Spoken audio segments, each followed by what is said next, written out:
No fancy recording equipment, no fancy studio, just a congressional candidate and a cell phone. I'm actually hiding from my campaign manager right now, so sorry about this, Spence, but we just finished a great long day campaigning and knocking on doors, meeting folks across the panhandle of Florida.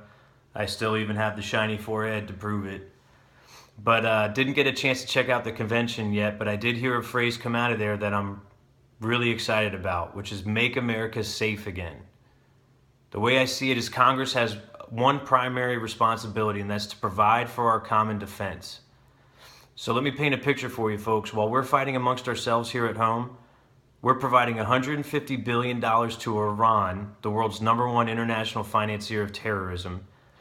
China is increasing its aggression in the South China Sea. Russia's invading Ukraine, and we have ISIS, radical Islamic extremism, killing our own American citizens, not just here on our own soil, but anywhere in the world with impunity.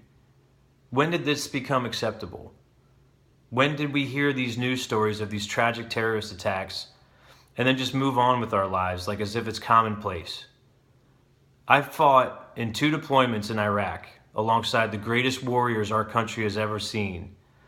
And we defused bombs. We kicked down the doors of radical Islamic extremists. We removed them from the battlefield. And I realized a very important lesson when I got home. I took a look around and I realized the greatest threat to this country, it's actually not in the Middle East. It's in Washington.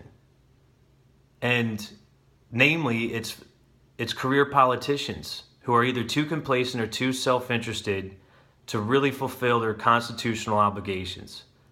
So what's the remedy? The remedy is to send actual war fighters to Washington, actual veterans, to go clean up this mess.